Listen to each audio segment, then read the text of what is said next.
time he plays, guys were saying preseason and then you play regular season, it's up a notch. He said it could be up a notch. He said, but to me, it's just another guy trying to get me. He said all it is I get the ball. He said whether it's a scrimmage or it's a preseason game or a regular season game, he said it's just guys trying to get me. This is an Eagle timeout. Talking about Von Hebron. Last week he said he couldn't believe it. In the game, down the clutch drive against the Packers. He said he heard you were there. He won't see you. He said even on one play they asked me to block Mr. White. Reggie White. Didn't he call us both Mr. yesterday? Mr. Yeah. I mean, he's one of those guys that really enjoys being where he is. Don't forget, coming up at the half, Greg and Terry with all the scores and highlights. And an expansion update. Report on the 5 cities that are still in the running, vying for a piece of the NFL pie. Of course, there are some sensational races going on, but in both leagues. In baseball, the American League, Boston leads the Yankees 1-0, bottom of the first. Toronto, Minnesota, 0-0. We'll keep you up to date on what's happening there. That's the first down measurement. The Yankees won a weird one last night, didn't they? Yeah. The umpire, because the Red Sox, some of them at least, thought the game was over. But the umpire had called, not the umpire, one of the officials, had called a timeout, not the plate umpire, I should say. Had called a timeout because a fan ran onto the field. Then they got 2 more runs and won the game. 3rd and 1. Heath Sherman is the deep back. Walker in front of him. Sherman didn't get it. Gobert was the first man to hit him. Boy, a play pass would have went well there. The Redskins, and again, Richie Pettibone does a great job. But you look at this Redskin defense, the whole defense is up there. They got the whole team up there. Had they gone play pass, they would have gotten it. But they are really playing this run hard. They take that corner away, then Govea scrapes off and makes a heck of a tackle. Fiegel. The undercut. Took an Eagle bounce. And it winds up not being that bad as the Redskins will take over with 3:45 left to play in the first half. You know, and the last time the Redskins had the ball on 3rd down, they went for a play pass. They had Riggs wide open. That time the Eagles, had they gone for a play pass, it could have been a touchdown because the Redskins just sold out. They played run all the way on that 3rd and short. So it's 1st and 10 Washington at their own 28. Kerry Conklin is the quarterback. Rippon will be out a couple more weeks at least. Vermont, incomplete. Deflected at the line of scrimmage. There's Mark Rippon. I was talking with him before the game, and it was pretty well publicized that he had been on the exercise bike earlier this week, quicker than he expected. In fact, he said to me, I think I overdid it. I got on too quickly, did too much too quickly.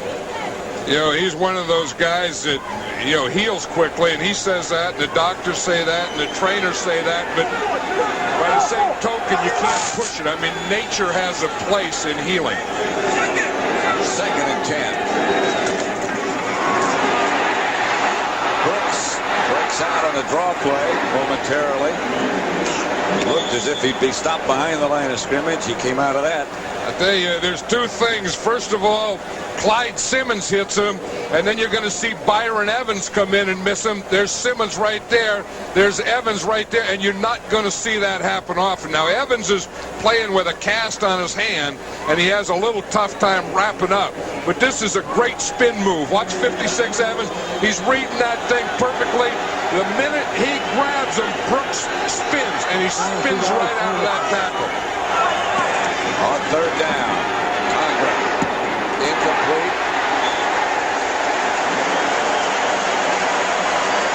He was under pressure. Rich Biano was the defender. And good rush. I'll tell you, Gerald Nichols knocks him down. What, 74?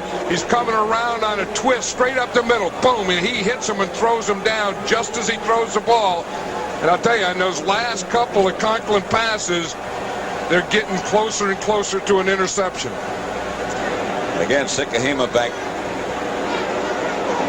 for Philadelphia. And Reggie Roby, who's had a good day punting. Another good one. Chases Sikahema and backside inside the 10. Gets it out to about the 19 before he's taken down by Pat Eilers.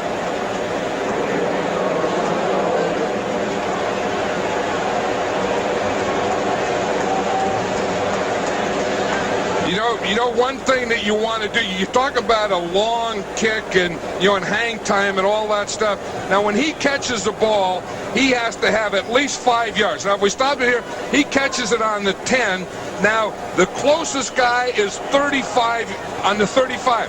So that means that he is 15 yards away. Now, when the closest guy is 15 yards away, when you catch the ball, you should have a good return.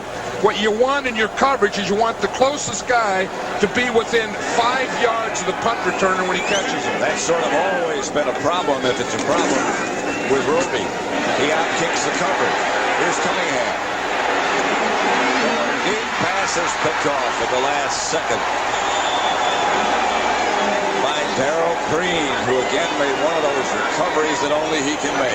Yeah, but that wasn't the guy that Darrell Green was throwing to. Darrell Green was covering the other guy. And it was on a crossing pattern, and that is a heck of a play by Darrell Green.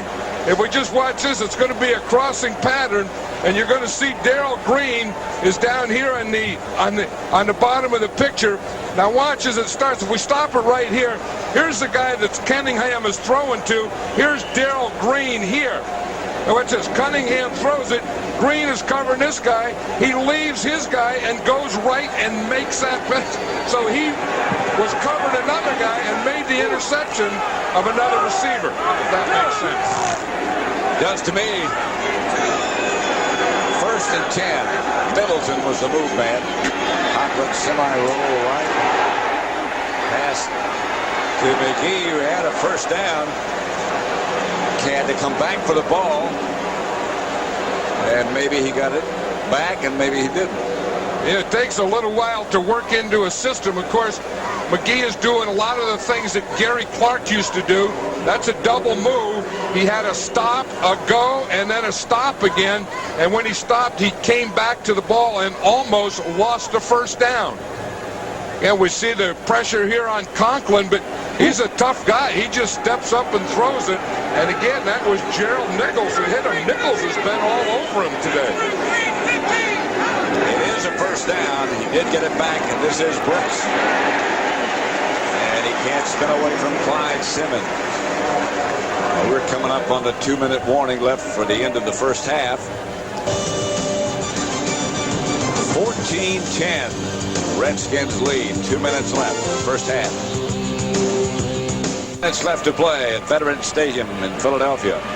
Next week's schedule, we're at Green Bay at Minnesota, Rams in Houston, Tampa Bay at Chicago, and Phoenix at Detroit. Those are the early games, and we'll be in New Orleans as the 49ers visit those tough New Orleans Saints. They've got some key people injured, but they are still very good. Second down and 10. Redskin ball at their own 48.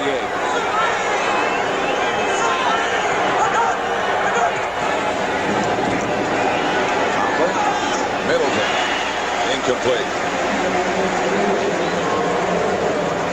Gerald Nichols has been making a lot of plays playing inside there. He's been playing in there with Millard, and he's been playing in there with Renfro. I don't know exactly what happened to Andy Harmon, but when we were talking to Rich Kotype yesterday, he thought that Andy Harmon was playing as well or better than any of his defensive linemen. He said he was the best penetrator, played always on the other side of the line of scrimmage. Third down. Conklin has the ball knocked out of his hands. His arm had started forward. They'll say it's an incomplete pass.